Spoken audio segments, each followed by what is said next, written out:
The Concordat's war astronomers had a word for worlds like Earth. They called them the quiet ones. Not peaceful quiet. The kind of planet that showed up on a deep scan chart as a single blue dot wrapped in a thin skin of radio noise, spilling its own secrets into the dark with the innocent chatter of a species that had never once imagined anyone might be listening. Earth broadcast its television dramas, and its weather forecasts, and its arguments about currency into the void the way a child sings alone in a field, certain the field is empty. For 1100 years, the field had not been empty. The Concordat of the ninth spiral had been watching. Warlord Ascendant Vok Threnel stood on the command spine of the assault carrier Undivided Certainty and looked at the quiet one hanging in the forward display, and he felt the particular contentment of a predator who has finally been given permission to hunt. The blue dot had grown. Over the 8-month approach it had swollen from a pinprick into a marble into a real world now, close enough that the display resolved its cloud bands and the ragged coastlines of its continents and the diseased amber glow of its cities bleeding light into the night side. A wasteful world, a soft world, a world that lit its own darkness because it had never learned to fear what the darkness might send. Range to orbital threshold, Vok said. 19 hours ascendant. The reply came from a tier below him, from a scan adept whose 4 eyes never left her instruments. The system remains as surveyed, one inhabited world, primitive orbital infrastructure, stations, satellites, a scattering of automated platforms, no military mass, no fleet. No fleet. The adept said the word the way she might have reported the absence of weather. Vok let it settle over the command spine, let his subcommanders hear it, let it feed the low, warm certainty already burning in every chest around him. He had commanded 11 annexations across the outer spiral, and not one of them had begun with a report as clean as this. Usually there was something. A picket line of obsolete cruisers, a defense grid cobbled together from mining charges.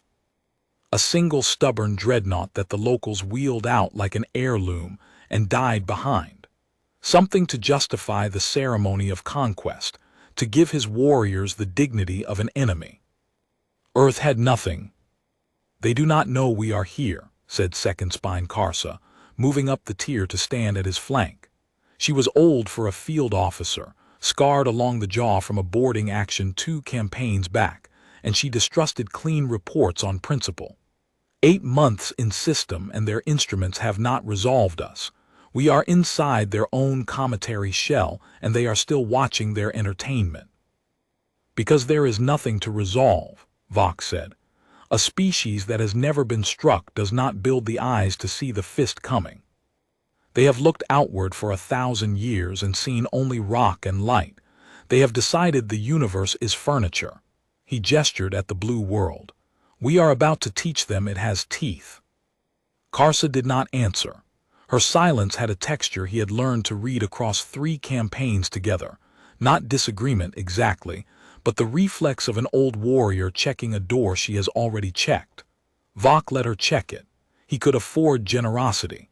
The math of this campaign was so lopsided it barely qualified as war. The Concordat had come for Earth, because of what Earth sat on top of. The system's outer belt was not rock and ice. It was a lattice of exotic mineral the Concordat's foundries had been starving for across 4 centuries of expansion. A substance the deep scans lit up like a struck bell, dense enough and strange enough that a single hauler load would forge a fleet. The humans, in 1100 years of looking outward, had apparently never bothered to sample their own back garden. They mined their inner belt for common metals, and left the treasure of the age drifting untouched beyond the ice line, and the Concordat had watched them ignore it with the pained patience of a merchant watching a fool sit on a fortune. Now the patience was over. 41 warships hung in the dark behind the Undivided Certainty, strung across 100,000 kilometers of formation, assault carriers and gun cruisers, and the long, lean shapes of the annexation corvettes that would put boots on the ground once the orbitals were broken. It was not the largest fleet the Concordat had ever fielded. It did not need to be. It needed only to be larger than nothing, and against Earth, nothing was the entire opposing order of battle. "Signal the formation," Vox said. "Begin the annexation cadence. I want every world in this system to feel us arrive." He turned from the display, and his voice carried the flat finality of a man reading a sentence already passed. "By this time tomorrow, the Quiet One will have learned to scream." 400 million kilometers ahead of the Concordat fleet, a 19-year-old named Sela Mar108 was failing a simulation for the 9th time that shift, and she was beginning to suspect the simulation was cheating. The training bay of Forward Station Meridian occupied a slow-spinning ring at the trailing edge of the asteroid the humans called Ceres Anchorage, and from the outside it looked like nothing. A scuffed gray drum bolted to a rock, one of 100 such installations the Terran Deep Fleet had scattered through the belt over the last 60 years. Sela had grown up thinking of stations like this as the least glamorous posting in human space, the place you got sent when you were too junior to matter and too stubborn to wash out. She had requested it anyway. Her mother, who had spent 30 years crewing haulers and had opinions about everything, had called it the far end of nowhere with a good view of further nowhere. Sela liked the far end of nowhere. It was quiet and it was hers, and the simulator she was currently losing to was, despite everything, the most interesting machine she had ever touched. "Contact lost," the sim voice said, with the patient neutrality of a thing that had killed her 8 times already. "Sensor thread collapse at bearing 297. Reinitialize." "No," Sela said. "Give me the ghost." The tactical volume around her flickered and rebuilt itself, and this time it showed her the thing she'd missed. A faint smear of drive shadow crawling across the outer system, so cold and so slow and so carefully arranged that the station's normal filters had scrubbed it out as noise. It was the exercise she'd been running all week, not detecting the loud thing but the quiet thing, the thing that didn't want to be seen. She was good at it. That was the private truth she kept behind her teeth, the one she didn't say out loud because saying it felt like inviting the universe to prove her wrong. Sela Mar108 was 19 years old, held the fresh and faintly ridiculous rank of 3rd officer of the watch, and had been passed over for the fast-track command program because a review board had decided she was temperamentally unsuited to conventional fleet doctrine. She had read the file. Conventional fleet doctrine in the Terran Deep Fleet meant the doctrine of a navy that had spent 60 years building something enormous and telling no one, including most of its own people, what it was for. Sela did not know the whole secret. Almost nobody did. But she had spent 2 years on Meridian watching things that didn't add up, supply manifests for a fleet with no visible ships, drills that rehearsed maneuvers for formations that officially did not exist, a training curriculum that spent an outrageous amount of time teaching junior officers how to hide something the size of a moon. She had assembled from these fragments a private theory, and the theory frightened her a little, and she had told exactly one person. "You're doing the face again," said Corporal Dents Farrow from the hatchway. He was 2 years older than her, built like a loading arm, and served as the station's entire complement of ground security, a job that mostly involved being bored in interesting locations. "The face where you figured something out, and you're deciding whether it makes you brilliant or crazy." "Both," Sela said. "It's usually both." She waved the ghost trace back into the volume. "Dents, come look at this. It's a training sim." The training sim they updated 4 days ago. She pulled the metadata up and the timestamps hung glowing in the air between them. Every station in the belt got the same push. New threat profile, cold approach mass formation, 40+ contacts decelerating from interstellar cruise. She let that sit. "Dents, they don't push a new threat profile to 100 stations for fun. Somebody in Deep Fleet Command saw something and they're teaching us to see it too. Quietly. Before they say a word out loud." Dents's easy grin faded by degrees. He was not a fast man, but he was not a stupid one, and he had been on Meridian long enough to have his own private list of things that didn't add up. You think somebody's coming. I think somebody's been coming for a while. Sela's voice had gone very steady, the way it did when she was frightened enough to become precise. And I think Command has known longer than 4 days, and I think the reason they're teaching us to see the cold approach is that they already know exactly what a cold approach looks like, because they've been watching one cross the outer system for the better part of a year. The bay was quiet.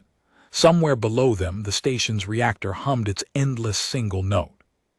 On the tactical volume, the ghost trace turned slowly, a smear of nothing pretending to be nothing, and Sela looked at it and felt the far end of nowhere stop being quiet. "So what do we do?" Dents asked. "We do our jobs," she said, "and we watch.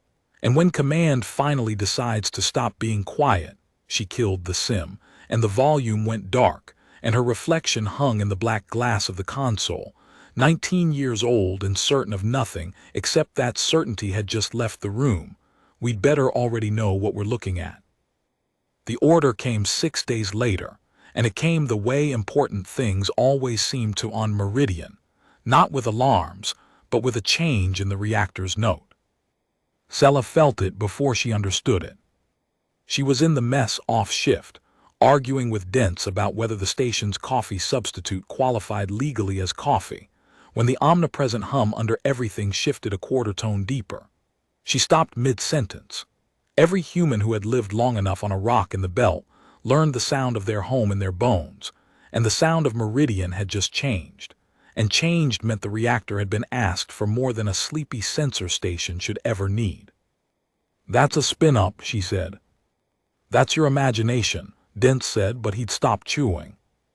The station-wide channel opened with a click that everyone aboard felt in their teeth.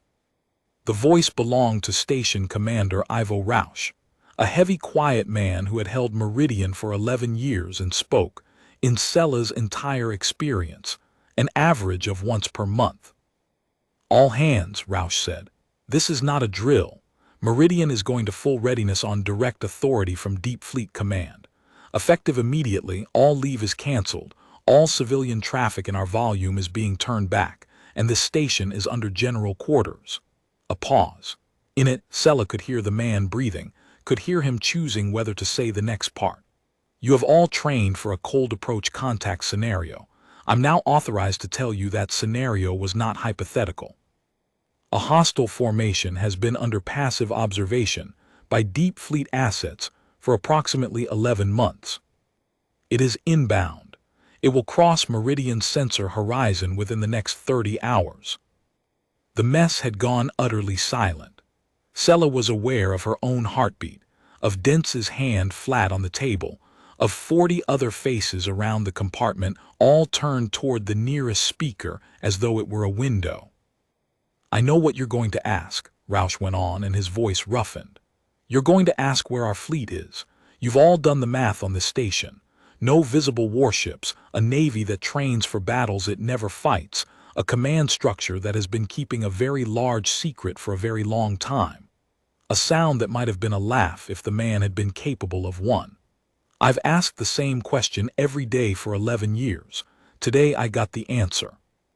I'm not authorized to give it to you, but I'm authorized to tell you this, and I want every one of you to hear it clearly, because in 30 hours the people coming here are going to be very sure they already know it." The reactor hummed. Sela realized she was holding her breath. "They think Earth is defenseless," Rausch said. "They are wrong. Meridian out." The channel closed. For a long moment nobody in the mess moved. Then, very quietly, without deciding to, Sela stood up, and Dent stood with her. And around the compartment the crew of Forward Station Meridian rose from their seats one by one, not because anyone had ordered it, but because some old animal reflex told them the ground had shifted, and it was no longer a moment for sitting down. 30 hours, Dent said. 30 hours, Sela agreed. Her hands were steady. She noticed that with a distant surprise that she was not shaking, that the fear had gone somewhere down and cold and useful. "Come on. If we're the eyes that see them cross the horizon, we'd better make sure the eyes work. She was halfway to the hatch when the second thought hit her, the one that would not let go for the next 30 hours, the one she turned over and over as Meridian woke around her into a thing she had never seen it be. Roush had said the enemy was wrong. He had not said Earth had a fleet. He had chosen his words like a man walking on ice, and Sela, who was good at seeing the quiet thing hiding inside the loud one, heard the shape of what he wasn't saying. Earth did not have a fleet. Earth had been building one for 60 years in the dark, where the galaxy could not see, and somewhere out beyond the ice line, in the cold and the silence that the Concordat thought was empty, it was waiting to be born. Meridian at General Quarters was a different animal. Sela had spent 2 years thinking she knew the station, every scuffed corridor, every temperamental hatch, every place where the artificial gravity got confused near the ring's inner edge. She had not known it at all. She had known the sleeping version. The waking version moved with a purpose that startled her, as though the drum of gray metal bolted to Ceres' anchorage had been quietly rehearsing this exact moment for the entire 11 years of Roush's command, and had simply been waiting to be asked. Panels that Sela had assumed were decorative or dead slid open to reveal weapon stations. A third of the crew, she had thought, were technicians turned out to be reserve gunners, fire control specialists, sensor warfare adepts, people who had lived beside her in the mess for 2 years wearing the plain coveralls of belt maintenance, and had never once let slip what they actually were. The station's outer skin, which had always registered on her instruments as thin and vulnerable, unfolded a layer of ablative plating that had been folded flat against the hull like the wings of an insect. Meridian had teeth. Meridian had always had teeth. It had simply kept them behind a soft gray mouth for 60 years, because a sleeping predator that looks like a rock is a better sensor platform than one that looks like a gun. "How did I not know this?" Sela said, watching a maintenance airlock she had walked past 400 times reveal itself as the housing for a point defense cluster. "Because you weren't supposed to." Commander Roush had found her on the sensor deck, moving through the station with a slow heaviness that Sela realized now was not laziness but conservation, the economy of a man who had been holding his breath for a decade and intended to be steady when it finally came out. Nobody was supposed to. That was the whole design, third officer. 60 years of the Terran Deep Fleet building the largest secret in human history, and the way you keep a secret that big is you don't tell it to the people keeping it. You tell them a piece. You tell each station a piece. And you make sure no one on any single rock in the belt can look at their own piece and see the shape of the whole. But you know the shape, it wasn't a question. Roush looked at her for a long moment. He had a face like weathered stone, and something moved behind it that she couldn't read. "I know more of it than you do, not all of it. Nobody station-side knows all of it, that's the point." He gestured at her sensor board, where the outer system feeds were resolving, sharpening, coming alive as Meridian threw off its disguise and became for the first time in its existence the thing it had been built to be. "You've got the best eyes on this station. The sim scores don't lie, whatever that review board decided about your temperament. So I'm going to tell you a piece of the shape, and I'm going to trust you to hold it, because in 29 hours I'm going to need you to see something and understand what you're seeing without me stopping to explain." He lowered his voice, though there was no one near enough to hear. 60 years ago, Roush said, humanity had a bad scare. First contact, not with the ones coming now, with someone else, a survey species that passed through the outer system, took our measure and left. They didn't attack. They just looked at us the way you'd look at livestock, decided we weren't worth the trouble yet and moved on. But they left behind a picture of the galaxy in fragments in the wreck of a scout ship that broke up in the Uit cloud and rained pieces down for a decade. And the picture was this. His jaw tightened. The galaxy is old. It is crowded. It is carved up between powers that have been killing each other for longer than our species has existed, and every one of them looks at a young world like ours the same way. Not as a peer, as inventory. So we built a fleet, Sela said. So we built a fleet, quietly. In the dark, behind the ice line where nobody looks, because the galaxy has decided the outer dark is worthless and the galaxy does not check its assumptions. Rausch's weathered face did something that on another man might have been a smile. 60 years, third officer. 60 years of a whole civilization pouring everything it had into shipyards no telescope could find, building against the day someone came to collect the inventory. And now someone's come. He straightened. And the beautiful, terrible thing, the thing I have waited 11 years to see, is that they've come exactly as blind as the design assumed they would. They think we're what we look like. They think Earth is a soft blue world with a thin skin of radio noise and nothing behind it. Sela looked at her board. The outer system feeds had resolved the intruders now, 41 contacts, cold and precise and arrogant in their formation, decelerating from interstellar crews on a hard line for the inner system. For the world. For home. She felt the fear again, the cold, useful fear, and underneath it something else was beginning to rise, something she didn't have a name for yet. How big is it, she said, our fleet, the one they don't know about? Rausch was quiet for a moment. Big enough, he said, that when they finally see it, some of them are going to forget how to fire. The Concordat crossed Meridian sensor horizon at the 11th hour, and warlord ascendant Vok Threnel did not so much as slow down. He had noted the station, of course. His scanadepts had flagged it hours out, a small installation on the surface of the largest outer belt body, one of dozens of similar structures scattered through the human system. Automated, most likely. Sensor and relay. The kind of thing a soft species built to watch its own furniture. His tactical officers had asked whether he wished to reduce it in passing, and Vok had considered the question with the boredom of a man deciding whether to swat an insect. Leave it, he'd said. It will make a better witness than a corpse. When we take the inner world, I want the outer stations intact to broadcast the fall. Let the whole system watch the quiet one learn to scream. It saves us the trouble of a second lesson. So the Concordat swept past Ceres' anchorage in full, arrogant formation. 41 warships strung across the dark, and it never occurred to Vok Threnel to wonder why a defenseless species had bothered to build a sensor station this far out, or what such a station might have been watching for, or how long it might have been watching him. On Meridian's sensor deck, Sela Mar108 tracked them past at a range that made her mouth go dry. She could see them now in detail her sims had never rendered, the real ships, the actual enemy, close enough that Meridian's passive arrays resolved the individual vessels and the ugly, beautiful purpose of their design. They were built to be seen. That was the first thing she understood about them, and it told her more than any intelligence brief.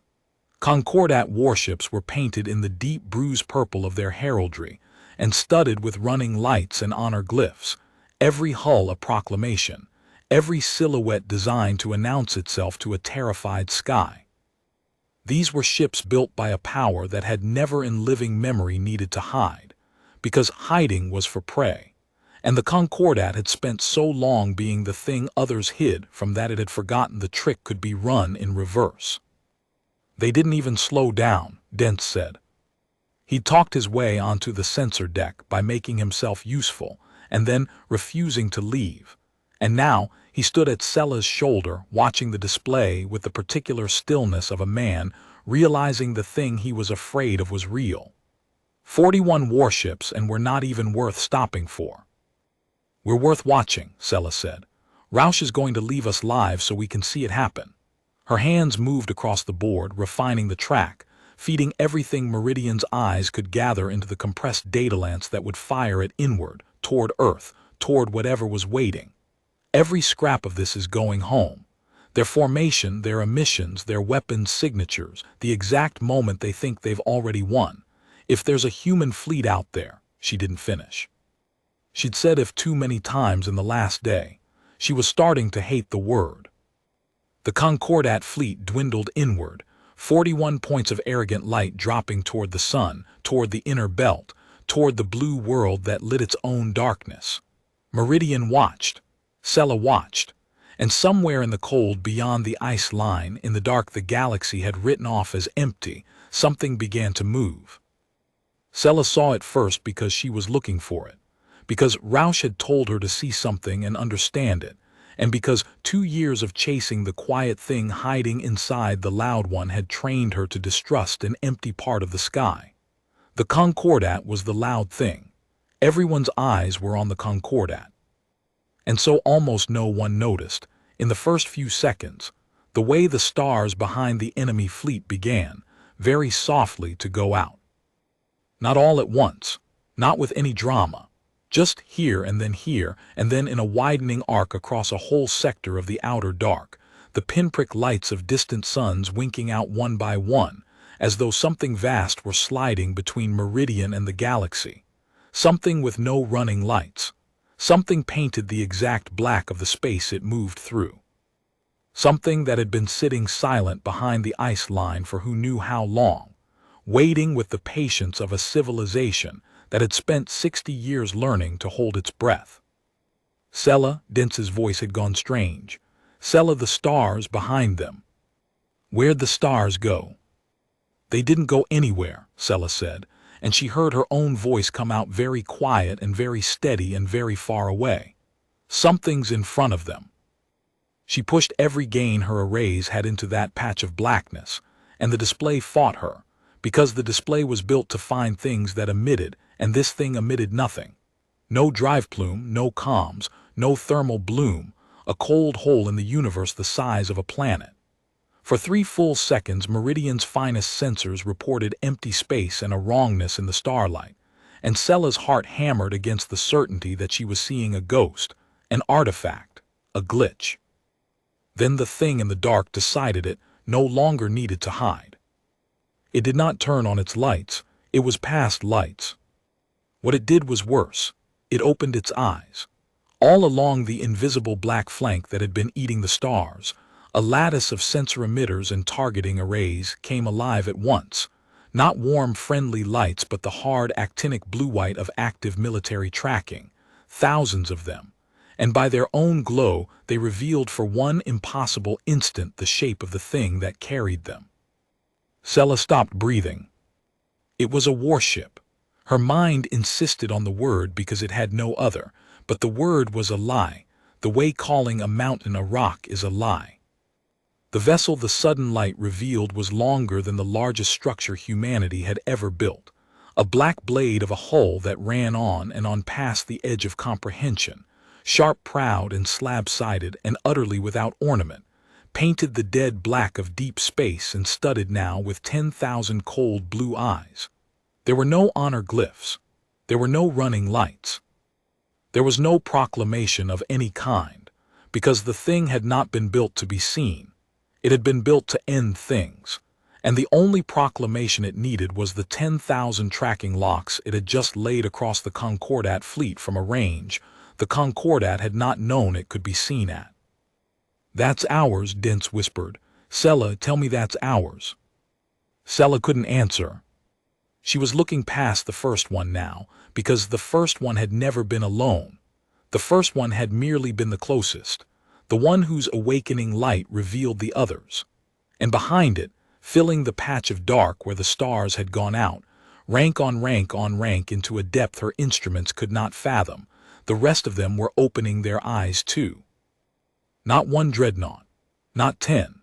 She lost count somewhere past 40, and her arrays lost count somewhere past 100, and still they kept lighting up, cold blue constellations of them stacked into the black, an armada that had been sitting in the dark of the outer system with its drives cold, and its lights off, and its 10,000 eyes closed, waiting 60 years for someone arrogant enough to sail past it toward home.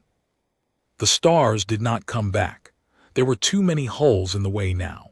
Where the galaxy had been, there was only the human fleet, and its 10,000 eyes, and the blackness it had brought with it that no light could cross. "That's ours," Sela said finally, and her voice broke on the word, and she did not care. "Dentz, that's ours. That's all of it. That's what they were building. She pressed both hands flat against the console to stop them shaking, and she watched the armada that Earth had grown in the dark blot the last of the stars from the sky, and she understood, in a single vertiginous rush, the whole shape Roush had said no one station was supposed to see. 60 years. A whole civilization pouring everything into shipyards no telescope could find. And this was what had been growing out there in the cold the entire time she'd been alive. Not a fleet. A wall. A moving wall of black dreadnoughts that had just slid shut behind the Concordat like the door of a trap, cutting 41 arrogant warships off from the deep dark they'd come out of, and leaving them stranded in the one place in the universe humanity had decided to make its stand. Somewhere on the Concordat flagship, Sela knew, a scan adept was about to look at her instruments for the first time in 11 months and find that the empty outer system was no longer empty. She wondered what the enemy's face would do. She hoped, with a cold savagery that surprised her, that she would live long enough to find out. "Get this home," she told Dents, her voice steadying, hardening, becoming the precise thing it became when she was most afraid. "All of it. Every hull, every emitter, every second of it. If anybody on Earth still thinks they might be dreaming." She looked at the wall of black warships filling her sky. "Tell them to wake up. It already started." The alert reached Warlord Ascendant Vok Threnel in the form of a sound he had never heard on the command spine of the Undivided Certainty. It was the scan adept, the four-eyed one who never looked up from her instruments, who had reported the emptiness of the outer system with the flat calm of a creature reciting weather.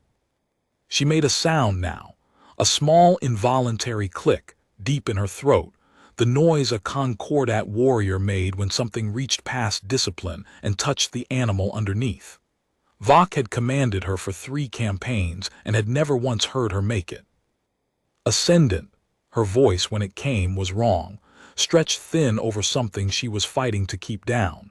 "Ascendant, I need you to look at the aft arrays. I need you to confirm what I'm reading because I do not," she stopped, started again, "because it cannot be correct." Vok crossed the command spine in 4 strides. The fleet was deep in the human system now, 9 hours from orbital threshold, the blue world swelling in the forward display, and the pathetic scatter of human orbital infrastructure already resolving into targets.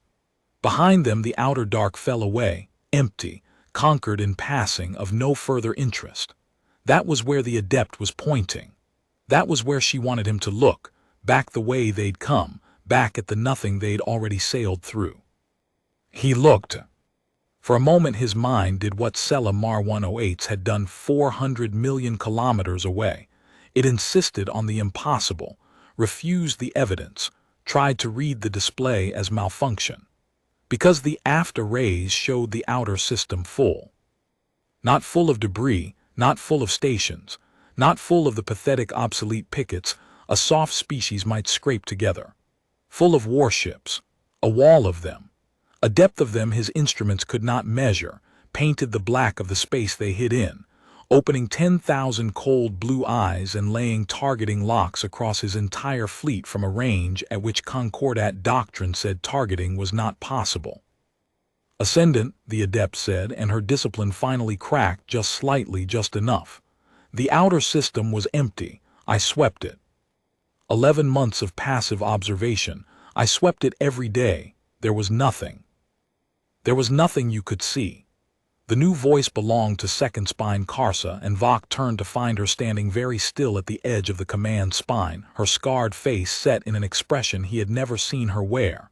Not fear. Karsa did not fear. It was worse than fear. It was recognition. "Ascendant, the door behind us just closed. That formation is not moving to engage. It has already moved. It is between us and the deep dark, and it has been there the entire time. And we sailed straight through the mouth of it because we were looking at the prey and not the trap." Vok Threnel had commanded 11 annexations. He had broken picket lines and cracked planetary shields, and stood on the bridges of conquered worlds, while their populations learned the meaning of the Concordat. He had, in all that time, never once been on the wrong side of a surprise. The Concordat was the surprise. The Concordat was the thing that came out of the dark. That was the entire architecture of his understanding of the universe, and he felt it groan now under a weight it had never been built to bear. "How many?" he said. His voice came out steady. He was proud of that distantly, the way a man is proud of a thing that no longer matters. The adept's 4 eyes flickered across her instruments, and Vok watched her try 3 times to give him a number before she gave up. "They keep lighting up ascendant," she said. "Every time I think I have a count, more of them open their eyes. I have confirmed 211 capital hulls. The arrays suggest there are more behind them that have not yet gone active. Each vessel exceeds our largest assault carrier by," she swallowed, "by a factor I do not wish to say aloud on an open spine. 211 against 41, and each of theirs larger than each of his, and every one of them already locked, and the deep dark sealed off behind a wall of black hulls that had been sitting silent in the emptiness his own instrument swore was empty." Vok looked at the forward display, at the soft blue world he had come to collect, at the pathetic thin skin of radio noise that had told him this was inventory and not enemy. And he understood, with the clean, terrible clarity that comes to a predator the instant it realizes it has walked into a larger predator's mouth, that every assumption he had carried across 8 months and 400 million kilometers had been not merely wrong but engineered. The softness was bait. The silence was a hunter's silence. The quiet world lighting its own darkness had lit it on purpose, to make itself look like a thing that did not fear the dark, because it had spent 60 years building the dark's teeth. "Karsa," he said, "the heraldry, the running lights, the honor glyphs on our hulls. Ascendant. We built our ships to be seen." He was speaking almost to himself now, watching the black wall fill his aft display. "We painted them so that our enemies would know us before we struck, because we have not been prey in 1,000 years, and prey is the only thing that needs to hide." A sound came out of him that was not quite a laugh. "Look at theirs, second spine. Look at what they built. Not one running light, not one glyph, not 1 gram of paint that isn't the black of the dark they came out of. They built their entire war navy to never be seen until the instant it chose, and we sailed past it lit up like a festival, announcing ourselves to a sky we thought was empty." The command spine had gone silent. 40 subcommanders and adepts and gun-tier officers stood frozen at their stations, and Vok could feel the thing moving through them, the same thing that had moved through the mess hall on Meridian, the old animal reflex that told them the ground had shifted. But where the humans had risen, the Concordat crew sat very still, because they were not rising to meet a threat. They were the threat. They had always been the threat. And now the threat had been out-threatened, out-hidden, outweighted by a species they had catalogued as furniture, and the architecture of 1,000 years of certainty was coming down around them in silence. "Ascendant," the comms adept from a lower tier, her voice unsteady, "the human formation, it's transmitting to us, on our own hailing frequencies." "They have our frequencies, Ascendant." Of course they did. They had 11 months of his emissions. They had, Vok now understood, far more than that, 60 years of quietly cataloging every power that had ever passed through their system, building not just a fleet but a knowledge of exactly how that fleet would need to fight. He had come to teach the quiet world to scream, and the quiet world had been taking notes on screaming for longer than he had been alive. "Play it," he said. The voice that filled the command spine was calm. That was the thing Vok would remember, afterward, in the small cold hours he had left, not the words but the calm. It was a human voice, translated through the Concordat's own protocols, and it carried no triumph and no rage and no fear, only the level steadiness of a hunter who has already sprung the trap and is now, as a courtesy, explaining it to the thing inside. "Concordat Fleet," the voice said. "This is the Terran Deep Fleet. You are addressed by Fleet Admiral Corvin Hale aboard the Dreadnought Unbroken Dark. You have entered a sovereign system under arms. You crossed our outer horizon 11 months ago, and we have tracked every kilometer of your approach, and we allowed you to come this far because we wanted the whole galaxy to have a clear record of what happens next. A pause. On the aft display, the black wall of dreadnoughts held its position, 10,000 eyes unblinking, drives still cold, not one weapon yet fired. And somehow that was the most terrible thing of all, that they had not needed to fire, that they were simply present, simply enormous, simply between the Concordat and the dark. You believed this world was defenseless, the human voice went on. You believed that because we let you. A young species that looks outward and never arms itself. That was the picture we painted, and you flew 400 million kilometers on the strength of it, and now you are inside it and the picture is done. I am going to give you one opportunity. You will power down your weapons, cut your drives, and surrender your fleet to Terran custody. If you do this, your crews will live. If you do not, the comm never wavered, we will demonstrate in front of every sensor in this system and the record it sends home, exactly why the galaxy should have checked its assumptions about the quiet ones. You have 90 seconds. The dark is already behind you. There is nowhere left to run that we are not already standing. The channel closed. Vok Threnel stood on the command spine of the undivided certainty, 90 seconds from a decision, and looked at the two shapes of the universe he now had to choose between. Behind him, the black wall. Ahead, the blue world, soft and glowing and utterly, deliberately, murderously false. He thought of the 11 annexations. He thought of the honor glyphs on his hull, proclaiming to an empty sky a supremacy that had just ended. He thought of the Scanadept's small, involuntary click, the sound of discipline meeting something older and truer than discipline. And Warlord Ascendant Vok Threnel, who had never in a 1,000-year tradition been prey, discovered in the last unhurried minute of his certainty exactly what prey felt like, and understood at last why it ran. "Second spine Karsa," he said. "Ascendant." He was quiet for a long moment. On the forward display, the blue world turned, indifferent, patient, the bait that had already closed the trap. "How many of them," he said, "do you think we can take with us?" Karsa's scarred face did not change. But something in her old warrior's eyes settled, the way a thing settles when it stops hoping and starts choosing.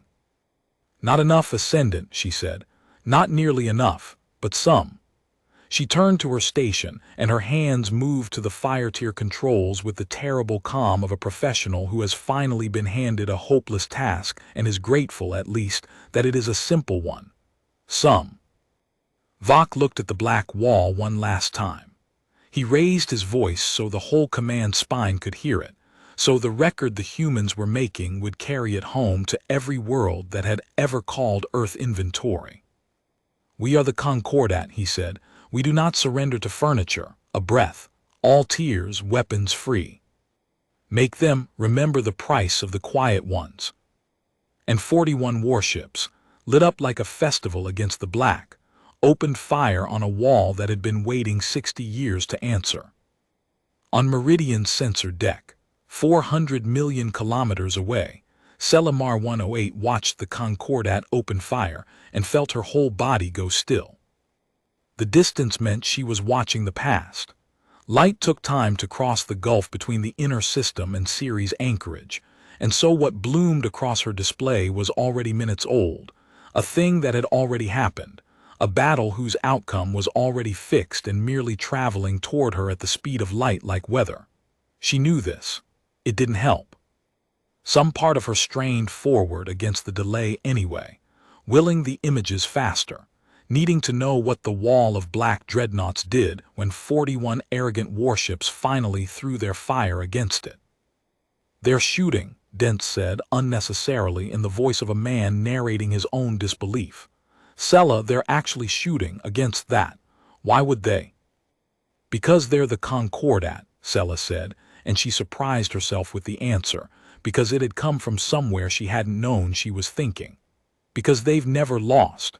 Because a thing that's never lost doesn't know how to surrender. It doesn't have the muscle for it. Rausch's briefing said they've conquered 11 worlds. 11 times somebody looked at that fleet and gave up. They've built their whole idea of themselves on being the thing you surrender to. She watched the fire cross the void. They literally can't do it the other way around. They'd rather die. Then they're going to get their wish, Dent said quietly. The Concordat volley reached the human wall, and Sela leaned in, and for one heartbeat she was afraid. Genuinely, coldly afraid. Because 41 warships firing at once was not nothing, was a torrent of energy and mass that would have vaporized any human installation she'd ever seen, and some small childhood part of her still flinched at the sight of that much death crossing the dark toward her own people. The wall did not flinch. She would try later to describe what she saw, and she would fail, because there were no words scaled for it. The Concordat fire arrived, and the black dreadnoughts simply endured it. Their forward hulls flared as defensive fields she had no name for caught the incoming torrent and bled it away as light, sheets and cascades of discharge rippling across the Armada's face like heat off summer stone, and where a shot got through, it struck armor that had been designed by a species that had spent 60 years imagining exactly this moment and had built accordingly. Dreadnoughts scarred. A few of the nearest hulls took real wounds, glowing gashes torn along their black flanks. But not one of them broke, not one of them died, and not one of them so much as altered course, because the wall was not maneuvering, the wall was simply advancing, sliding forward through the Concordat's fire with the patient, inexorable weight of a tide coming in over a child's sandcastle. And then the wall answered. Sela had spent 2 years training on human weapons systems, and she thought she understood the scale of what the deep fleet could field. She understood nothing. When the black dreadnoughts fired, they did not fire the way the Concordat had, a scatter of individual weapons from individual ships. They fired as one. 211 capital hulls, and more behind them, she saw now, more lighting up even as the battle began, coordinated their fire through some networked will into a single unified answer. And the outer system lit up so bright that Meridian's arrays clamped down to keep from blinding themselves. And across 400 million kilometers Sela Mar108 flinched from the glare of her own people's guns. When the light cleared, 11 of the 41 Concordat warships were gone. Not damaged. Gone. Erased between one frame of her display and the next, converted from arrogant lit-up hulls into expanding shells of glowing debris, and the black wall had not slowed, and its guns were already cycling for the next answer. 11 dense breathed. In one, that was one shot. That was one volley. They waited, Sela said. Her voice had gone quiet and strange, the way it did when she was seeing the shape of a thing whole. 60 years, Dents. They didn't build ships. They built one weapon and cut it into 200 pieces and painted it black. Every one of those dreadnoughts is a finger on the same hand. She watched the human fleet advance through the wreckage of its enemies, unhurried, unbroken, a moving wall of dark. The Concordat came here as 41 warlords, each certain they were the biggest thing in the room, and they ran into one thing that's just bigger, all the way through, on purpose. The Concordat fought. Sela would give them that in the years to come when she told this story, and she would tell it over and over, because she was one of the few who had watched the whole of it and understood what she was watching. They fought like a thing that had forgotten how to lose and was learning the whole curriculum in a single afternoon. They broke formation and tried to punch through the wall at its thinnest point, and the wall closed like water. They concentrated all 41 hulls' fire on a single dreadnought, hunting for a weak link, and the dreadnought they chose shrugged off the mass strike of a fleet that had conquered 11 worlds and kept advancing while its neighbors avenged it. They tried in the end the only thing left to a trapped predator. They charged, all of them at once, driving straight into the black wall in a suicide lunge meant to close the range and take as many of the enemy down with them as the physics of collision would allow. Some of them reached it. Sela saw the impacts, saw 2 dreadnoughts stagger and one actually break, a human capital ship coming apart under a rammed assault carrier's dying drive, and she felt the loss of it in her chest even at 400 million kilometers, because that black hull had been hers, had been Earth's, had been 60 years of a whole civilization's held breath, and it died there in the outer dark, taking its killer with it. But it was one. Against the wall, it was one, and the wall did not notice, the way the tide does not notice a single grain of the sandcastle it is erasing. In 11 minutes, she timed it later from the record, because the number mattered to her in a way she couldn't explain. The Concordat fleet ceased to exist, not surrendered. The human voice had offered them that, and they had answered with their guns, and the deep fleet had taken them at their word. 41 warships that had crossed 400 million kilometers, certain they were coming to teach a soft world how to scream, were reduced, in 11 minutes, to an expanding field of glowing debris drifting in the dark beyond the ice line, and the black wall advanced through the wreckage of them, and did not slow, and did not celebrate, and did not, as far as Sela's instruments could tell, so much as change formation. The sensor deck was silent. Somewhere below, the reactor hummed its single note. On the display, the last of the Concordat's fire winked out, and the human armada filled the outer system, 10,000 cold blue eyes and a blackness that no light could cross, and the stars behind it did not come back because there was too much of Earth in the way. Dent sat down slowly on the edge of a console. "I've been on this rock for 3 years," he said. "I've been in the deep fleet for 5. I signed up because it was steady work and my sister said the food was good." He laughed, a short cracked sound. "Nobody told me. Nobody told me any of this was out there, that we made that." "Nobody was supposed to," Sela said. "It was becoming a refrain. That was the whole point. You keep a secret that big by not telling it to the people keeping it."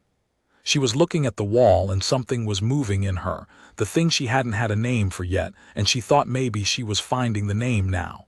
It wasn't triumph. It was too big and too cold for triumph. It was closer to the feeling of standing at the edge of an ocean at night and understanding, all at once and in your body, exactly how small you are, and exactly how much larger the world is than the part of it you'd learned to live in. "They thought we were defenseless," she said, mostly to herself. "The whole galaxy thought that. They looked at Earth and saw a soft blue world lighting its own darkness because it wasn't afraid, and they read the wrong story in it. We weren't lighting the dark because we weren't afraid." She watched the black armada blot out the stars. "We were lighting it so nobody would look at what we were building in the parts we left dark." The station-wide channel opened with its click that everyone felt in their teeth. Commander Rausch, and his voice had changed. The decade of held breath had gone out of it, and what was left was something quieter and more tired and more human. "All hands, this is the commander. The action in the outer system is concluded. The hostile formation has been destroyed. The Terran Deep Fleet reports no strategic losses." A pause. "Some of you saw what came out of the dark today.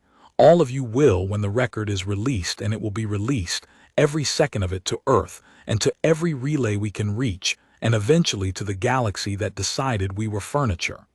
Another pause, longer. "I've waited 11 years to say this next part, and I find I don't have the words I thought I'd have, so I'll just say the true thing. For 60 years we built in the dark, and we told no one, and we hoped we'd never have to show anyone. Today someone made us show them." His voice roughened. "I'm sorry it came to this, and I have never in my life been so proud to be from a species stubborn enough to prepare for the worst and quiet enough to hide it. Meridian out." The channel closed. Sela sat in the blue glow of the display, and Dent sat beside her, and neither of them spoke, and out in the dark the wall that Earth had grown held its silent line across the stars. She didn't know yet that it wasn't over. She didn't know that the 11 months of watching had bought Deep Fleet Command more than just the timing of the trap, that they had watched and listened and decoded, and learned that the 41 warships had never been the whole of it, that the Concordat of the 9th Spiral did not send 41 warships to take a world it valued, that somewhere behind the dead fleet, still 8 months out and closing, a second force was coming, larger, and warned, and no longer certain that Earth was defenseless at all. But that was tomorrow's problem. Tonight, Sela Mar108, 19 years old, sat on a rock at the far end of nowhere and watched the impossible thing her species had made, and let herself, just for a while, be small in front of it. The summons came 8 days later, and it did not come to Meridian. It came for Sela. She was in the sensor deck where she'd spent most of the 8 days, when Roush found her a second time. He had a data slate in his hand and an expression she couldn't place, and behind him, uncharacteristically, he'd brought dents, which meant whatever was coming involved them both. "Third Officer Mar," Roush said, "how much of your off-shift have you spent in this compartment since the action?" Sela glanced at the display, where she'd built over 8 obsessive days, the most complete reconstruction of the outer system battle that existed anywhere below the level of fleet command. Every hull, every shot, every second of it, cross-referenced against the passive record and annotated in her own precise hand. "All of it, sir." "I know, I've been reading your annotations. So has someone else." Roush turned the slate around. On it was a deep fleet transfer order, priority flash, and Sela's name was on it, and so was Dentz's, and the destination field made her stomach drop through the floor of the station. "TDF Unbroken Dark," she read aloud. She looked up. "That's the flagship. That's Admiral Hale's ship. That's the one that hailed them." "That's the one that hailed them," Roush agreed. "And the Admiral, it turns out, reads the sensor annotations that come up from the forward stations. All of them. Every rock in the belt sent its record of the action inward, and out of 100 stations and God knows how many analysts, yours was the one that got flagged to the flag bridge." Something that might have been pride moved under his weathered face. "You saw the shape of it, Mar, before anyone told you. You watched 41 warships fight 200 dreadnoughts, and you didn't write down what happened. You wrote down why. The Admiral wants the eyes that did that. And she wants them now because—" he hesitated, and the hesitation told Sela more than the words, "because it isn't over." The floor of nowhere fell away for good. "The second force," she said. It wasn't a guess. She'd felt it for 8 days, the wrongness at the edge of the picture, the way 41 warships had felt like a probe and not an invasion. "There's a second force." Roush looked at her for a long moment. "Get your gear," he said. "Both of you. The Admiral will explain what I'm not cleared to. A fast courier's already burning in system to collect you." He paused at the hatch, and for the first time in 2 years, the heavy, quiet man looked almost gentle. "I always knew that review board was wrong about you, Mar. Temperamentally unsuited to conventional doctrine." A ghost of a smile. "Turns out conventional doctrine was the thing that was unsuited. Go show them what the far end of nowhere grows." The courier ran in system for 11 days, and every hour of it Sela spent with her face pressed to whatever passed for a window, watching the human system reveal itself to be nothing she had thought it was. She had grown up in the belt. She thought she knew human space. She knew a scatter of stations and haulers and mining rigs, a thin civilization strung across cold rocks, a species that lit its own darkness in a modest and unassuming way. She had not known about the shipyards. They were behind the ice line, where the galaxy did not look, exactly as Roush had said.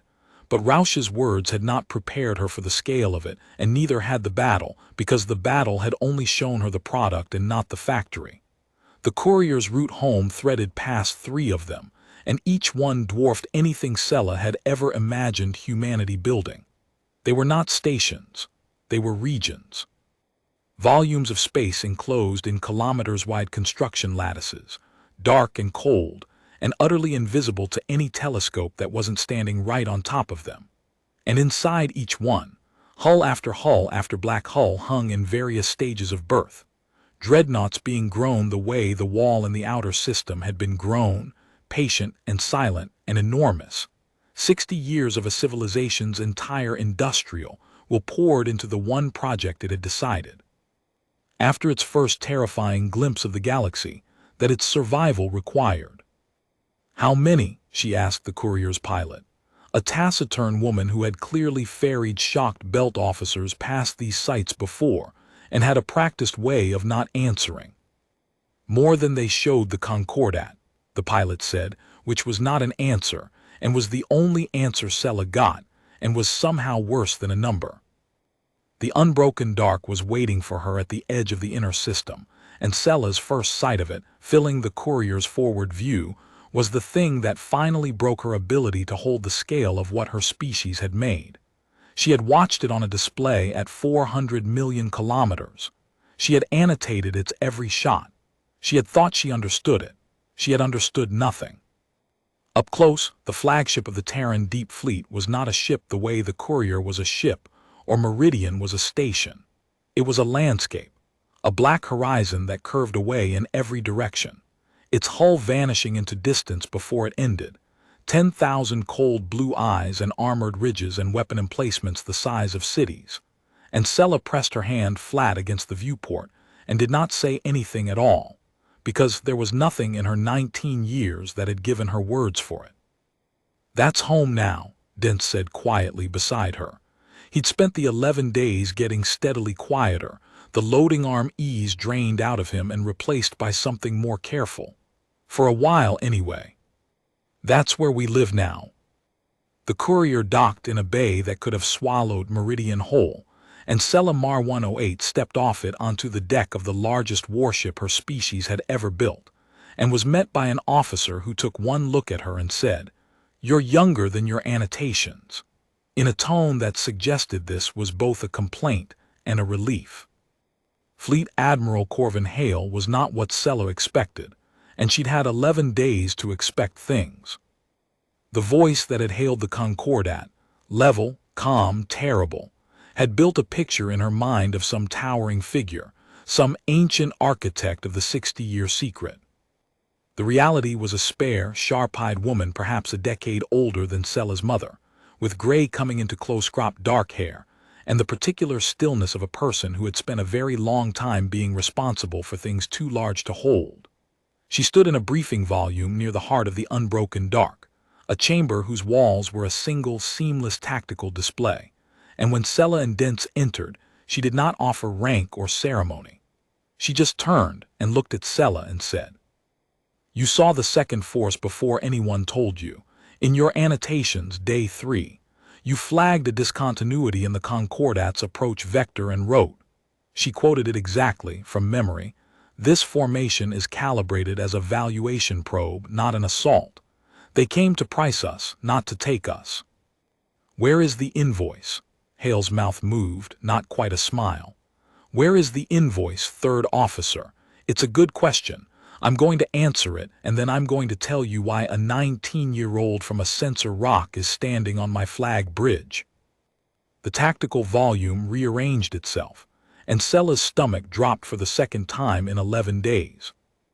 The display showed the galactic neighborhood the way Deep Fleet Command saw it, not the modest human system she'd grown up believing in, but the true picture, the one recovered from a broken scout 60 years ago and filled in painstakingly ever since. Powers, borders, the Concordat of the 9th spiral shone as one territory among many, and not the largest, a middling predator in a crowded dark. And moving out from its heart, on a hard vector for the human system, a marker that made the 41 dead warships look like exactly what Sela had called them, a probe. "The Concordat sent 41 warships to price us," Hale said. "Standard practice. You don't spend a war fleet appraising inventory, you send an annexation force, big enough to break an unarmed world, small enough that losing it teaches you something useful. We killed it, which means the Concordat has now learned exactly what it paid to learn, that the quiet ones are not quiet." The marker on the display pulsed. "And that is the problem, third officer, because we did not want them to learn it yet. Our entire strategy for 60 years was to remain furniture until the moment we chose to stop being furniture. We chose that moment 8 days ago, at 400 million kilometers, in front of every sensor in this system. The galaxy is about to find out what Earth built, and the first ones to find out, because they were already coming, are these. The second force resolved, and Sela, who had watched 200 dreadnoughts blot out the stars and thought she had seen the top of the scale, felt the scale move again beneath her. "That's larger," she said. "That's much larger." "That's an order of battle for taking a system that fights back," Hale said. "The Concordat's appraisal probe died, and appraisal probes carry couriers, and one of those couriers slipped the wall in the first minute of the action and is 8 months from home with everything they learned. But the Concordat, like every power that has ever underestimated us, is arrogant even in its caution. It has not waited for the courier. It committed a follow-on force the moment the probe went silent on the assumption that whatever killed 41 warships was a fluke, a trap, a one-time weapon that a real fleet could grind through. That force is 8 months out and closing. It is warned. It knows now that we can fight, but it is not warned enough. It still believes it is coming to a world it can break, only at a higher price than it expected." Hale turned from the display and looked at Sela with those still sharp eyes. "It is coming to be corrected." "And you want me to help correct it," Sela said slowly. "But you have 200 dreadnoughts."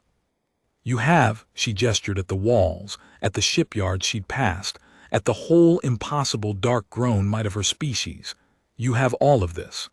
What does a censor officer from the far end of nowhere do on a flag bridge?" Fleet Admiral Hale was quiet for a moment. Then she did something Sela didn't expect. She walked to the edge of the tactical volume and she looked at the marker of the incoming force, and when she spoke her comm had a crack in it, thin and deep and old. "Because 200 dreadnoughts is a hammer, third officer," she said, "and the galaxy is full of hammers. The Concordat is a hammer. The powers behind the Concordat are bigger hammers. We can win this fight and the next one and maybe the one after that. But we are one young world that has been building in the dark for 60 years, and we are about to step into the light in front of an entire galaxy of powers older and larger and more numerous than we are, and a hammer is not going to be enough." She turned. "What's going to be enough is seeing the shape of the thing before anyone tells us what it is, seeing the trap inside the assault and the invoice behind the probe, seeing why and not just what." The crack in her comm closed and the level terrible steadiness came back, but softer now, aimed at Sela like an offering. "You have that. It's rarer than dreadnoughts, and I have 8 months to teach a 19-year-old with the best eyes in my fleet everything I know about how to survive being seen." She held out her hand. "So, Third Officer Mar, will you help me keep us alive after the dark stops hiding us?" Sela Mar108 looked at the incoming force, at the flagship around her, at the 60-year secret that had just become the galaxy's newest and most terrifying fact. She thought about the far end of nowhere, and the review board, and the quiet thing hiding inside the loud one, and the whole strange shape of a life that had brought her, at 19, to this. "Yes, Admiral," she said and took the hand. "Show me the whole shape, all of it this time." Aboard the courier that carried Sela inward, in the long silent days between the first battle and the flag bridge, she had time to do the thing she did best, which was to think about what she'd seen, until she understood not just what it was but why. She kept returning to the 11 minutes. The record of the first battle sat in her personal store, and she watched it over and over on the courier's little display, and each time she watched it, she noticed something new about the way the Concordat had died. It was not that they'd fought badly. By the standards of the galaxy that had built them, they'd fought brilliantly. They'd probed for weakness, concentrated fire, sought the weak link, attempted the breakthrough, and finally spent themselves in a coordinated suicide charge that was, in its own terms, the correct and honorable answer to a hopeless tactical position. Every move they'd made was the textbook move. Every move they'd made was the move that had won them 11 worlds. And every single one of those moves had assumed they were fighting an enemy like themselves. That was the thing Sela kept circling, alone in the dark of the courier, and the more she circled it, the larger it grew. The Concordat had probed for a weak link, because in the Concordat's universe there was always a weak link. A fleet was a collection of proud individuals, and proud individuals had cowards among them, and the whole art of war as the galaxy understood it was the art of finding the coward and breaking the formation through him. They had concentrated fire on single hulls because, in their universe, killing the proudest ship shattered the morale of the rest. They had charged at the end, because in their universe a charge was a thing that could still win, could still close the range and take enough of the enemy down to matter, because the enemy, being individuals, could still be individually killed. None of it worked, because none of it was true. The wall had no weak link because the wall had no individuals. The wall had no proudest ship because every dreadnought was the same finger on the same hand. The charge closed no range that mattered because the wall did not care about range. It cared only about the coordinated concentration of its fire, and it could concentrate that fire from any range the humans chose.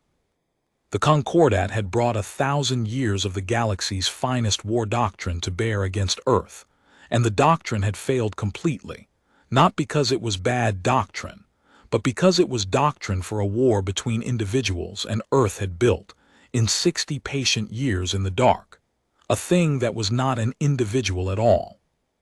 "That's the secret," Sela said aloud, alone, to the empty courier and the passing dark in the impossible shipyard sliding by outside. "That's the actual secret, not that we hid the fleet, that we built a kind of fleet the galaxy doesn't have a doctrine for. Every power out there has spent 1,000 years learning to fight hero ships and warlords, and we're not hero ships and warlords. We're a wall. There's no chapter in their book for a wall, because none of them ever needed one, because none of them ever met one." She watched a shipyard the size of a small moon fall behind, dark and cold and invisible, growing dreadnoughts in the silence. "We didn't just outbuild them. We out-imagined them. We looked at the whole galaxy's idea of war and built the one thing it couldn't answer." And then, sitting there in the dark, the second thought came, the cold one, the one that would drive her 8 months on the flag bridge. An idea can only be new once. The Concordat's first force had died to a thing it had no doctrine for. But the record of that death was traveling home right now, on a courier that had slipped the wall, and the moment the galaxy studied that record it would begin, for the first time in 1,000 years, to write the missing chapter, to imagine the wall, to build the doctrine for it. And every enemy that came after the first one would come with that doctrine a little more complete, until the day the wall was no longer a thing the galaxy couldn't answer but merely a thing it hadn't beaten yet. Which meant the wall was not the weapon. The wall was one move, played once, in a game that would go on for 1,000 years. The real weapon, the thing that would keep Earth alive after the dark stopped hiding it, was the ability to keep imagining the next thing the galaxy had no doctrine for. To keep being, in every battle, the enemy that fought a war the other side had no chapter to answer. Sela did not know yet that this exact insight was the reason Fleet Admiral Corvin Hale had flagged her annotations out of 100 stations worth of reports and sent a courier to collect her. She only knew that she had seen the shape of a thing, alone in the dark, that frightened her and thrilled her in the same breath, and that when she finally stood on the flag bridge and was asked what a censor officer from the far end of nowhere could offer a fleet of 200 dreadnoughts, she would have an answer ready. The courier ran on toward the inner system, past the silent yards, toward the flagship and the war and the 8 months that would remake her. And Sela Mar108 watched the dark her species had learned to hide inside, and understood, for the first time, that she was not being recruited to help fire the guns. She was being recruited to help imagine the next impossible thing. The characterization of the enemy was the work that consumed her first month on the unbroken dark, and it taught her the galaxy in a way no briefing could have. Deep Fleet Command had spent 60 years assembling a picture of the powers beyond human space, the Concordat and its neighbors and the crowded murderous dark they all shared, from fragments, from intercepts, from the broken scout that had rained knowledge down the Uit cloud for a decade. Sela was given access to the whole of it, and she read it the way she'd once chased ghost traces in a training sim, looking not for the loud, obvious facts, but for the quiet ones hiding underneath. What she found under all of it was a single unifying truth about the galaxy that had decided Earth was furniture. It had never, in any of the histories Deep Fleet had reconstructed, met a young species it could not either absorb or ignore. Every power out there had risen the same way, crawled up out of a single world, met the older powers, and either been broken and absorbed into someone's territory or been judged too small to bother with and left to ripen. There was no third path in the galaxy's experience. There was no history of a young world that had seen the galaxy coming, understood exactly what it was, and spent 60 silent years building the specific and unprecedented thing required to refuse both fates. The galaxy's entire model of young species assumed they would behave like every young species before them, loud, proud, and either conquered or beneath notice. Earth had done the one thing the model didn't contain. It had been quiet on purpose. It had looked outward, seen the truth, and instead of announcing itself in fear or defiance the way the model predicted a frightened young world would, it had gone silent and lit its own darkness to look harmless, and built in the parts it left dark. Every assumption the Concordat had made about Earth was correct for a normal young world. Soft, unarmed, unafraid furniture. The assumptions had failed only because Earth had spent 60 years deliberately becoming the exception the galaxy's model couldn't hold. "You keep smiling at the intelligence files," Hale observed, finding her at the end of that first month, 3 hours into a shift that should have ended 2 hours before. "That's either very good or very worrying. Tell me which." "They can't see us," Sela said, and she looked up from the files with the particular clarity that came to her when a shape finished assembling itself. "That's the whole thing, Admiral. Not that they didn't see the fleet, that they can't see us, the actual us, the choice we made. Their entire model of young species doesn't have a slot for saw the galaxy coming and quietly prepared for 60 years. It's not in their history, so when they look at Earth, they literally can't perceive what we are, because they don't have the category. They see the furniture because furniture is the only thing their model lets them see." She turned the display so Hale could see the pattern she'd been building. "The first force died of that blindness. The second force is going to come a little less blind. They'll have the wall now, they'll know we're armed. But they still won't have the category. They'll adjust their estimate of our strength. They won't adjust their model of what we are. And that's the gap we live in, Admiral. As long as they keep mistaking us for a stronger than expected normal young world instead of the exception we actually are, they'll keep bracing for the wrong thing. Because you brace for what your model tells you the enemy is, and their model can't tell them the truth." Fleet Admiral Corvin Hale was quiet for a long moment, reading the pattern the 19-year-old had drawn out of 60 years of intelligence in a single month. "That," she said finally, "is the strategic doctrine this fleet is going to run on for the next 1,000 years, and you found it in a month in the intelligence files on your off shift." She shook her head slowly. "The review board that flagged you as unsuited to conventional doctrine. Do you know what I think, third officer?" "What, Admiral?" "I think they were the most useful mistake anyone ever made about you." Hale allowed herself the ghost of a smile, because a person suited to conventional doctrine would have looked at those files and seen an enemy to fight. You looked at them and saw a blindness to live inside. She straightened. "Get some sleep. Tomorrow we start turning what you just said into a battle plan. The second force is 7 months out, and I want the gap you just found dug so deep they fall all the way to the bottom of it before they realize the ground was never solid." The 8 months were not a reprieve. They were a countdown, and Sela lived every hour of them on the flag bridge of the unbroken dark, learning at a speed that left her exhausted and exhilarated in equal measure, watching the second Concordat force cross the immensity of the dark toward the world she had been born into. She learned the fleet first, not the numbers she'd already grasped, and the numbers were staggering, but the philosophy behind them, the 60-year argument that had produced the Black Wall. The Terran Deep Fleet did not build ships the way the galaxy built ships. Every other power Deep Fleet command had cataloged built navies the way the Concordat had. Fleets of individuals, each hull a proud thing, each captain a warlord, each ship painted to be seen. Humanity, arriving late and frightened and outnumbered into a galaxy of such fleets, had looked at that model and rejected it wholesale. It had asked a different question. Not how do we build the proudest ships, but how do we build the fleet that a smaller, younger, more isolated species can throw at a larger, older, more numerous one and win? The answer was the wall. One weapon, cut into pieces, painted black.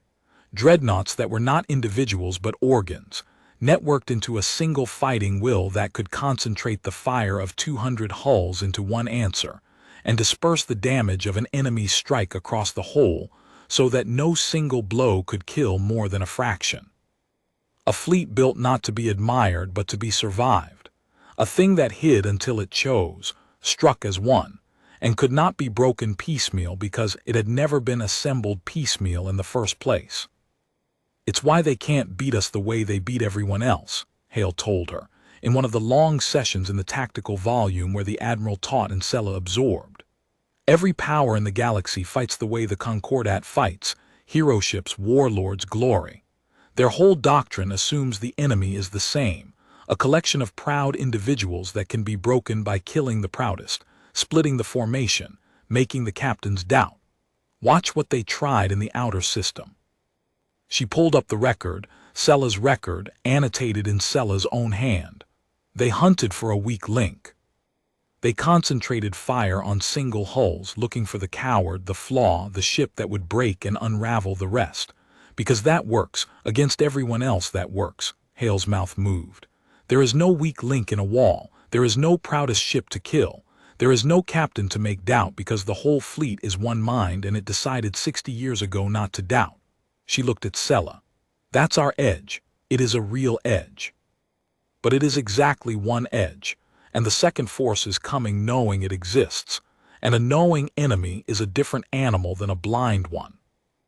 That was the second thing Sela learned, and it was the thing that filled her 8 months with cold purpose.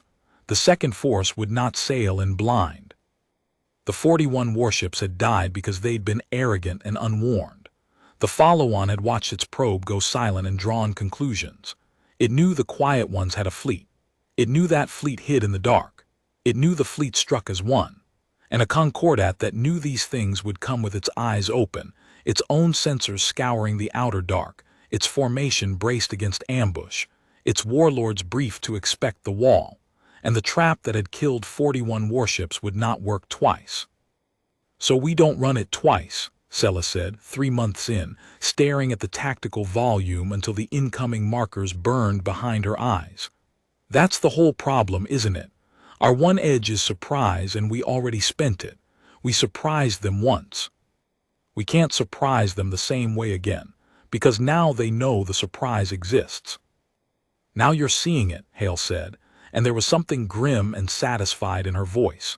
Every strategist on this bridge has been chewing that bone for 8 months. We win the ambush and we lose the war because we can only ambush the galaxy once. The Concordat's follow-on is the first of the enemies who come knowing. Everyone after them comes knowing, which means the wall isn't the weapon anymore, Sela said slowly, and she felt the shape of a thing begin to assemble itself behind her eyes, the quiet thing hiding inside the loud one, the pattern that no one had quite put words to yet. The wall was the weapon when they didn't know about the wall.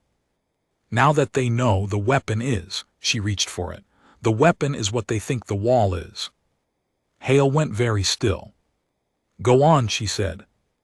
Sela stood and moved to the tactical volume, and for the first time since she'd come aboard she took control of the display herself, her hands moving through the light with the same precision she'd once brought to a training sim on a rock at the far end of nowhere. They watched the outer system battle, all of it. That courier that slipped the wall, it carried the record home. So the second force is coming with a picture of us, and the picture is 200 dreadnoughts, black, networked, one mind, strike as one, can't be split. That's what they know. That's what they're bracing against. That's the wall they've drilled their warlords to expect. She pulled up her own reconstruction of the first battle and layered over it the projected approach of the second force. But a picture is a thing you can be wrong about, and an enemy who's braced against exactly one thing is an enemy you can move, because they'll pour everything into countering the thing they know, and leave everything else undefended. You want to show them the wall, Hale said, and her sharp eyes had lit with something Sela hadn't seen in them before, the recognition of a mind arriving somewhere she'd been trying to lead the whole bridge for 8 months. You want to show them exactly the wall they're expecting. I want to show them the wall they're expecting, Sela agreed, so hard and so completely that they commit their whole order of battle to breaking it. And then I want to still have a fleet somewhere they never thought to look, because they spent their entire picture of us on the 200 dreadnoughts, and they never once asked the question we spent 60 years making sure nobody asks. She looked at Hale. Which is, if Earth could hide 200 dreadnoughts in the outer dark for 60 years, what else did it hide? The flag bridge had gone silent. Officers who had been half listening from their stations had stopped pretending not to. There is more, Sela said. It wasn't a question. She'd passed 3 shipyards on the way in. She'd seen the volumes, the lattices, the hull after hull. The wall in the outer system wasn't everything. You showed the Concordat 200 dreadnoughts because 200 was enough to kill 41 warships and make a point. But you didn't show them all of it. You never show anyone all of it. That's the whole design. You tell each enemy a piece. Fleet Admiral Corvin Hale looked at the 19-year-old from the far end of nowhere for a long moment. Then she smiled fully, for the first time since Sela had come aboard, and it was not a warm smile. It was the smile of a hunter who has just found out the young thing she recruited is going to be very, very good at the work. The Concordat priced us at 200 dreadnoughts, she said quietly. They are about to find out they lowballed the appraisal by a considerable margin. She turned to the bridge. Third Officer Mar has just articulated in one afternoon the strategy this bridge has been circling for 8 months. We do not run the same ambush twice. We run a better one. We give the enemy the wall they've braced for, and we make sure the wall is not where the war gets decided. She looked back at Sela. You're going to help me build it. The deception, the placement, the moment the second force realizes they priced the wrong thing. You've got 4 months and the best eyes in the fleet. Show me where the second wall waits. Sela Mar108 stood at the tactical volume, at the heart of the largest warship her species had ever built, and looked at the incoming force, and felt the last of the far end of nowhere fall away, and something new take its place. Not a censor officer anymore. Not a girl a review board had called unsuited. The eyes of a fleet that was about to teach the galaxy its second lesson, and this time to an enemy that thought it had already learned the first. Hale gave her the yards. Over the following weeks, Sela walked them in person, ferried from one hidden volume to the next aboard fast couriers that ran dark between the shipyards, and each one enlarged her understanding of what 60 years of a whole civilization's held breath had actually built. The numbers she had guessed at from the courier's window were low. There were more yards than she'd seen, tucked into the cometary dark, and the shadows of ice bodies and the long empty reaches between. And inside them, the second wall was already most of the way to Bourne, hull after black hull hanging in its lattice, waiting to be finished and hidden and forgotten by a galaxy that had decided the outer dark was worthless. She learned the discipline that kept them invisible. The cold-running drives, the black hulls, the total emission silence, the way an entire industrial civilization had taught itself to work without leaving a single photon where a distant telescope might catch it. She learned that the crews of the hidden yards had spent their whole careers building warships they were sworn never to speak of, for a war they hoped would never come, and that when the first force died in the outer dark they had not celebrated. They had simply worked faster, because the coming of the first force meant the coming of the second, and the second was theirs to answer. And she learned, walking the silent yards, the thing that would anchor her for the rest of the war. That the wall was not a weapon her species had built. It was a decision her species had made 60 years ago in fear and kept in silence at enormous cost, and she was now one of the very few people alive trusted to spend it. "Show me the placement options," she said at last, standing in the largest of the yards with the unborn second wall hanging around her like a black cathedral. "I need to know exactly how much of us they still don't know about, and exactly where I can hide it so they never think to look."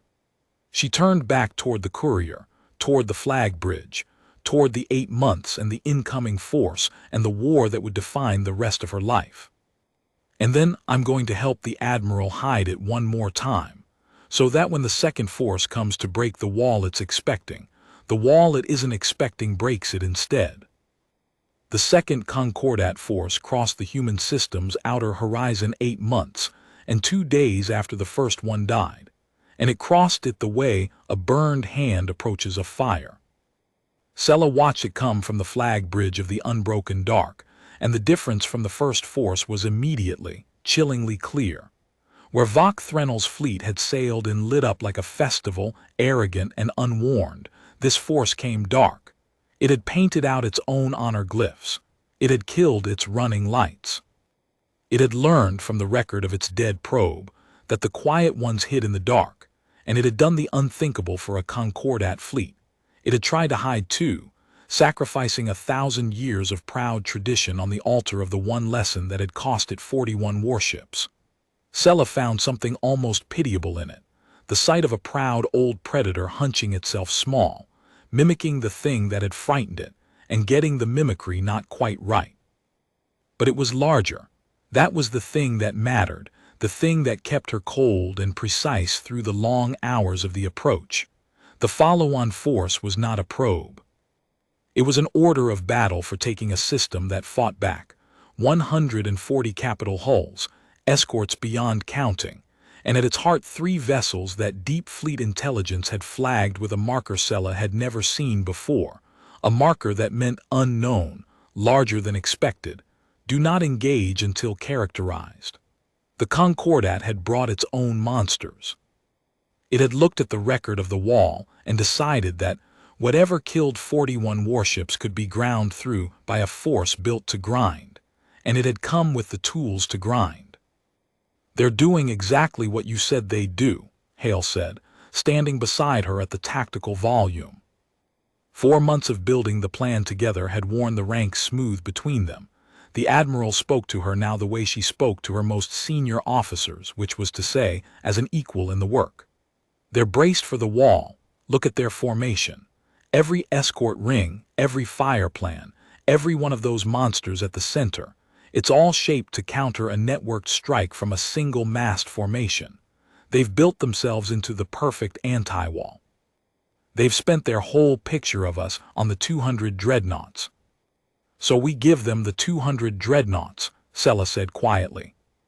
And the Terran Deep Fleet, on her plan and Hale's authority, did exactly that. The wall emerged from the outer dark the way it had 8 months before, but this time it emerged where the Concordat was watching for it. On the vector, the enemy's braced formation was shaped to meet. 10,000 cold blue eyes opening in the black, exactly where a burned and wary predator expected them to open. And the second Concordat force, which had crossed the immensity of the dark, drilled and briefed and terrified of precisely this, saw the wall it had come to break appear in front of it, and did the thing it had been built to do. It committed everything. The whole 140 hulls, the escort rings, the 3 unknown monsters, the entire order of battle for grinding through a networked wall, all of it wheeled to meet the 200 dreadnoughts opening their eyes in the dark ahead. The Concordat had come knowing. It had learned its lesson. It was not going to be ambushed twice, and so it threw its full weight against the wall it could see, certain that this time, forewarned and prepared and monstrous, it would grind the quiet one's one weapon into wreckage. It never occurred to the second force, any more than it had occurred to the first, to ask what a species that could hide 200 dreadnoughts in the outer dark for 60 years might have hidden somewhere else. "They've committed," reported the fleet's coordination officer, and his voice had the tautness of a man watching a plan reach the exact hinge on which it would swing or shatter. Full order of battle engaging the primary formation. The monsters are in the fight. Admiral, the primary wall is taking real damage. Those three unknowns are heavy. Heavier than anything the first force fielded. Then the primary wall does its job, Hale said, and her calm was total, but Sela stood close enough to see the cost of it. The knowledge behind the eyes that the 200 dreadnoughts of the primary wall were not a decoy in any sense that spared their crews.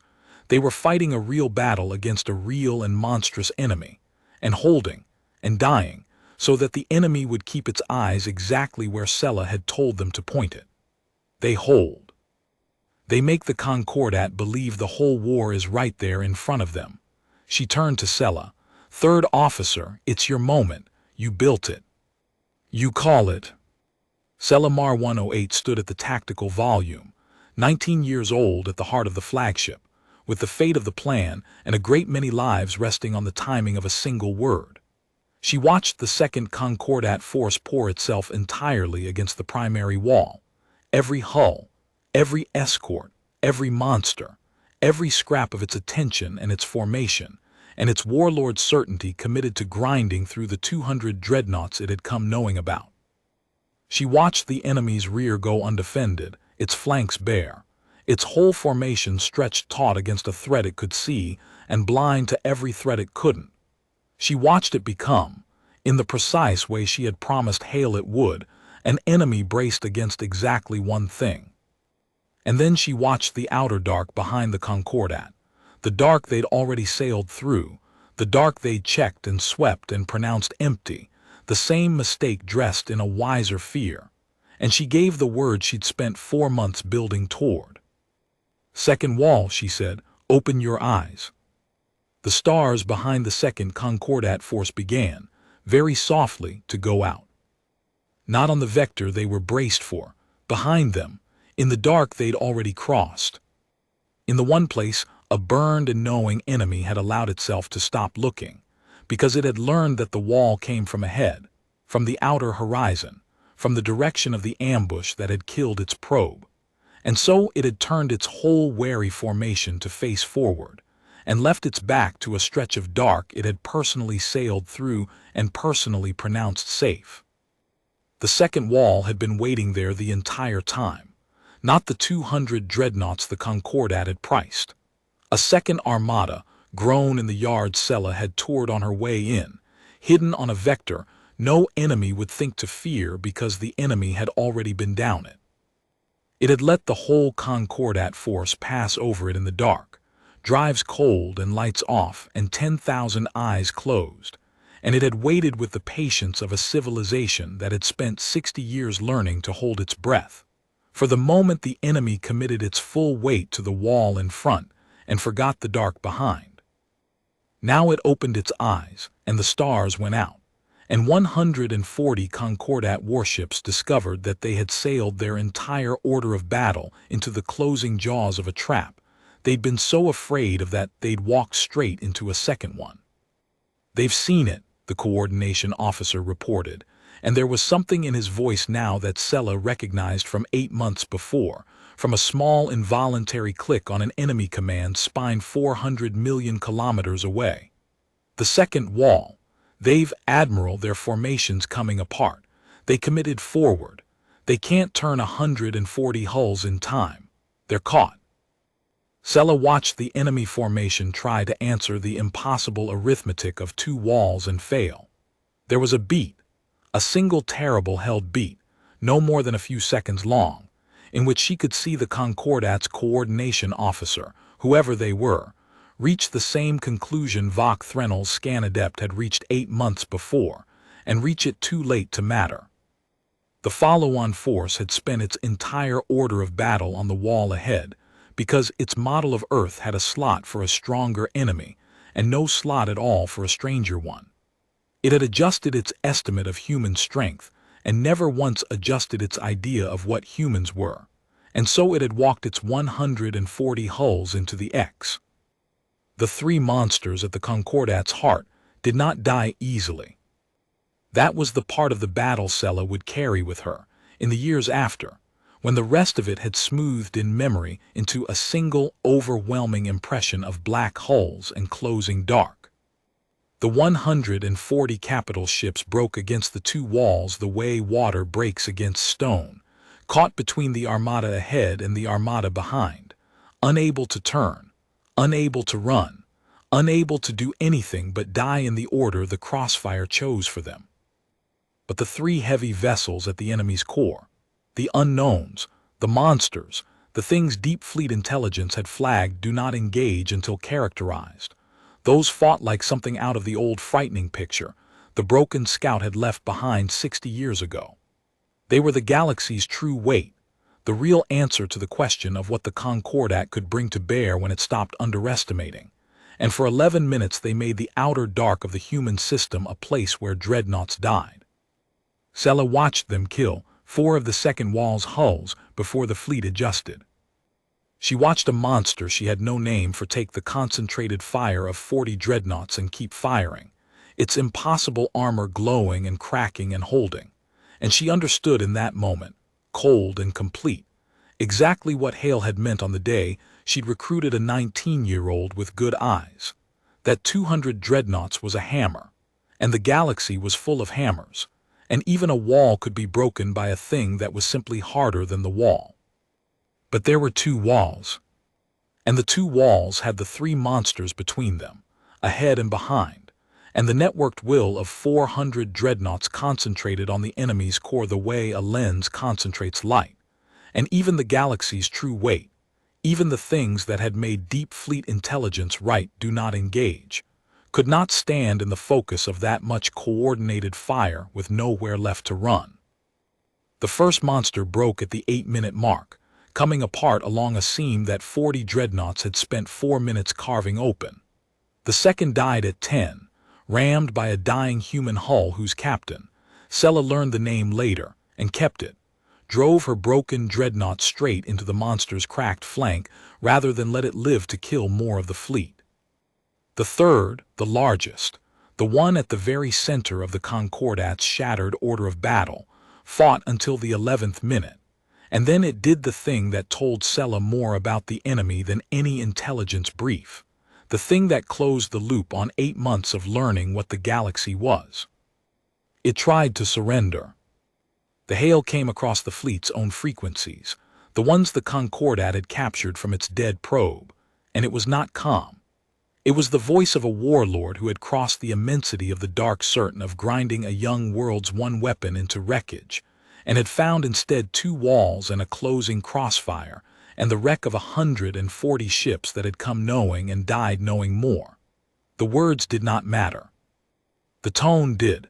The tone was the tone Vok Threnel's scan adept had made 8 months before, the sound of 1,000 years of certainty meeting something older and truer than certainty, and breaking.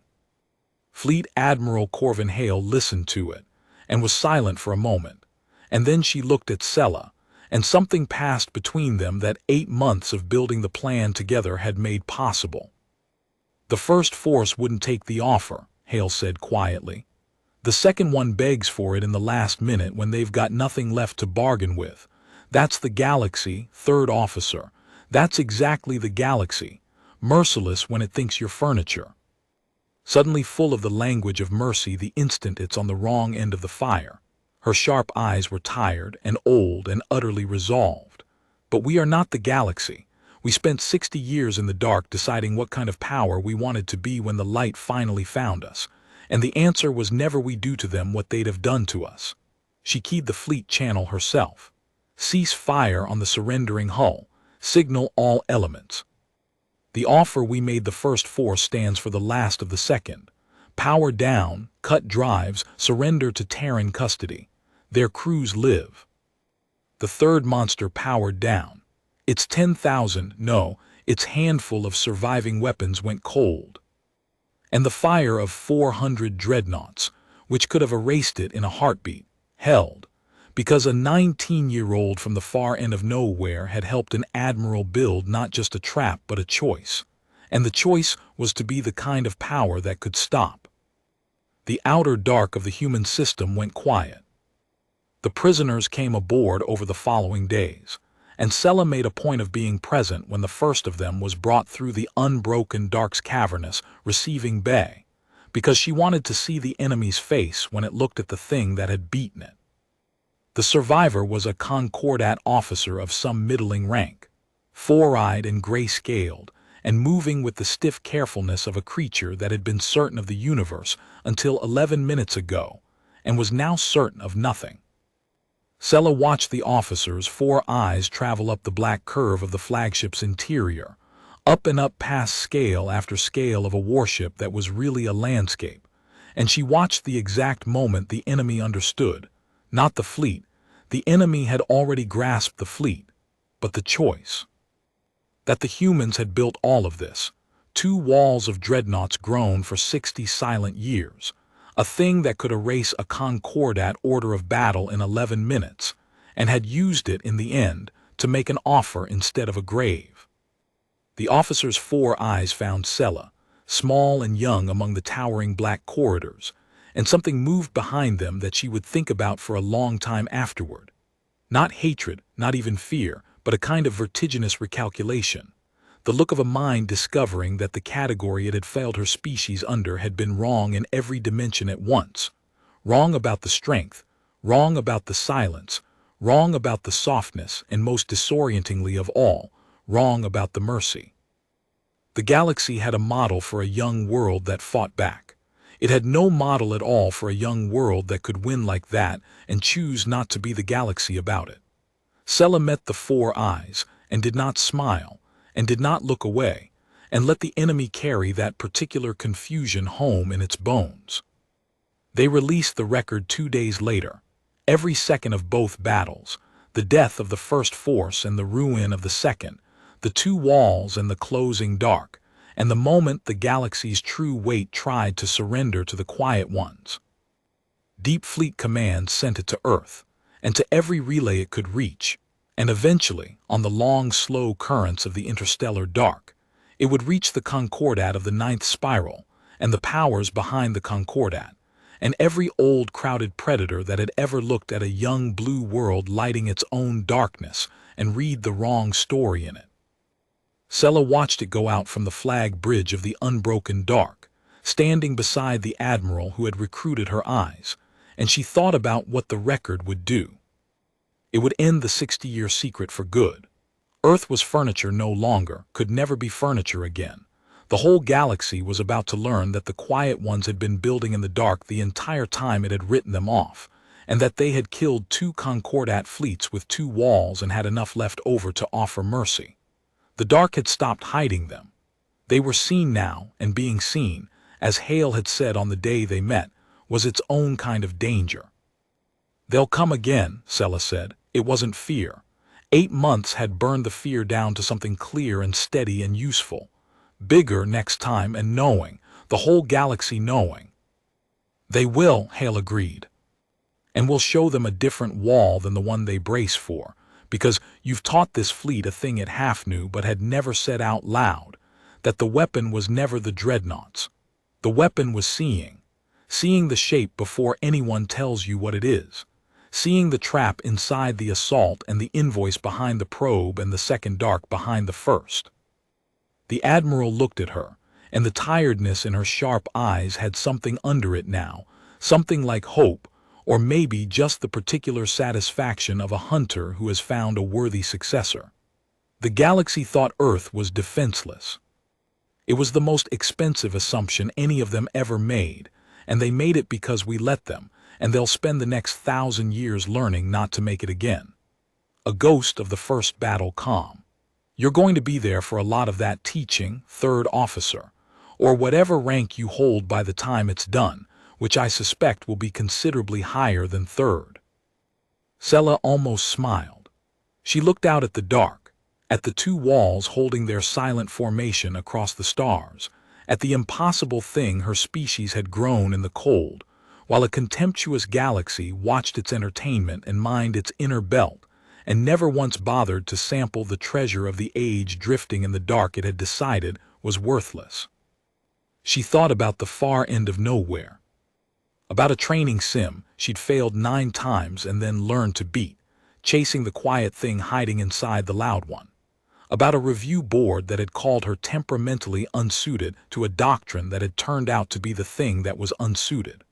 About a mess hall where 40 people had risen from their seats without deciding to, because some old animal reflex told them the ground had shifted, and it was no longer a moment for sitting down.